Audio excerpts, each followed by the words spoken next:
Ini sahabat, itu hari tanaman durian yang kemarau saya kasih pupuk organik cair kotoran walet di bawah usia 1 tahun. Sekitar ada 10 bulanan ini pasca tanam. Alhamdulillah sangat signifikan pertumbuhannya. Hanya saja di kiri kanan ini masih banyak pohon pisang karena ini tumpang sari.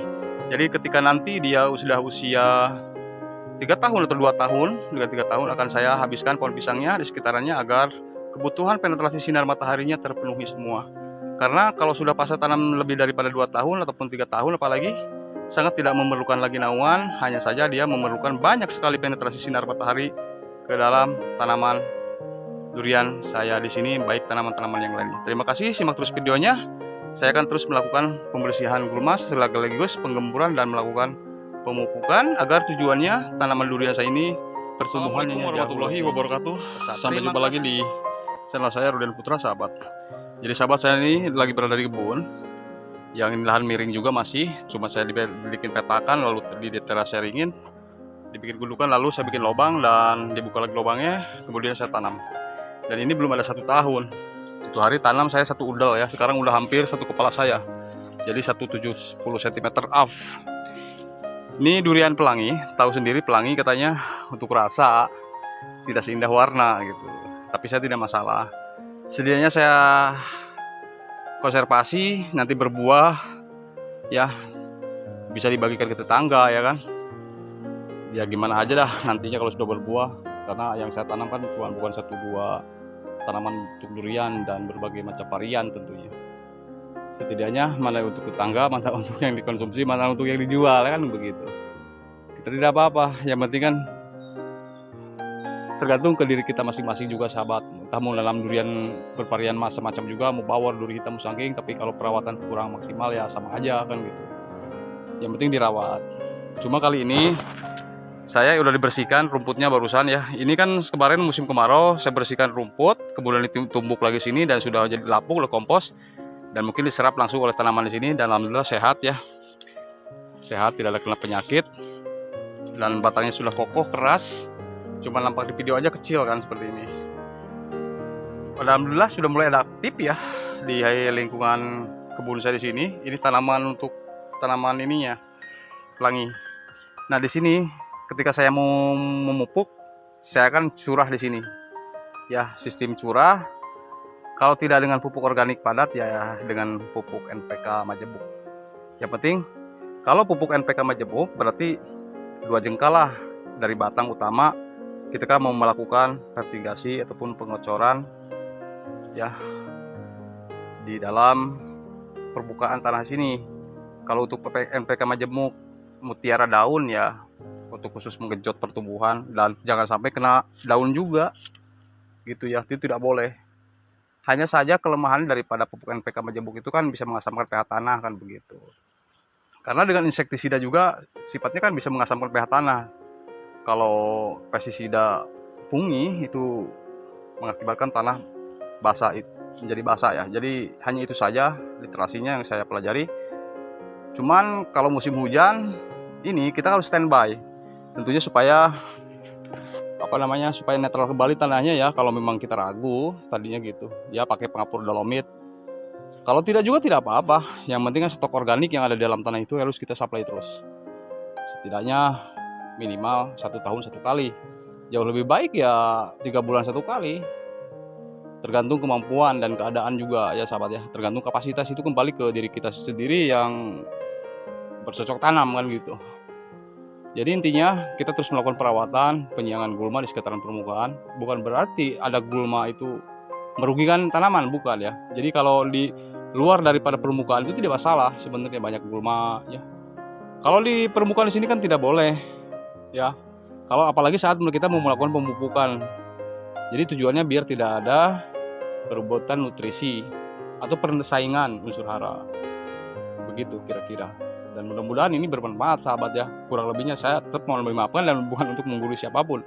Kita di sini hanya sharing dan sama-sama belajar. Tapi alhamdulillah dari belajar saya sudah tumbuh seperti ini. Dan tahu sendiri sahabat, kalau saya menanam durian tak pernah langsung tinggi ya. Tinggi 2 meter, 3 meter hampir tidak pernah. Rata-rata di bawah 70 cm. Ya, sama dengan tanaman-tanaman durian yang lainnya. Alhamdulillah, tapi alhamdulillah sangat signif. Tidak stuck ya pertumbuhannya. Alhamdulillah. karena berkat perawatan yang selalu optimal.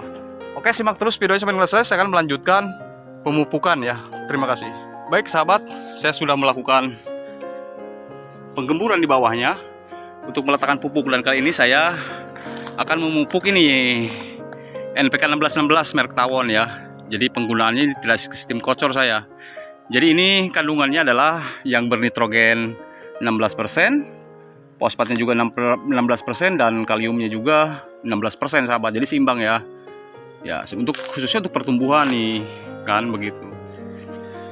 Jadi bagaimana? Baik, untuk dosisnya sekitar untuk di bawah 1 tahun dia saya paling tidak pakai 60 gram.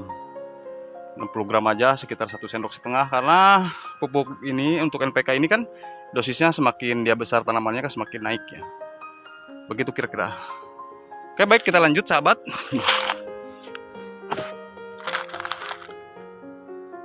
Hanya segini aja nih ya. Terus bagaimana tanah yang miring itu? Kalau tanah miring itu biasa diusahakan di atas dulu ya.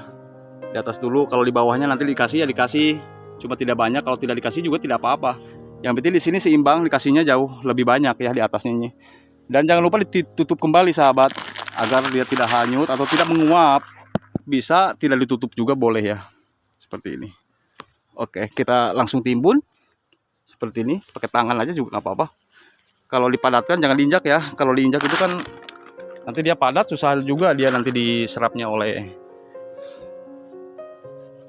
akar gitu. Makanya kalau habis mumpuk ditimbun begini, kita harus rajin-rajin melakukan penggemburan agar nanti pupuk yang mengendap di dalam tidak diserap oleh akar tanaman, kan bisa diserap kembali oleh akar tanaman.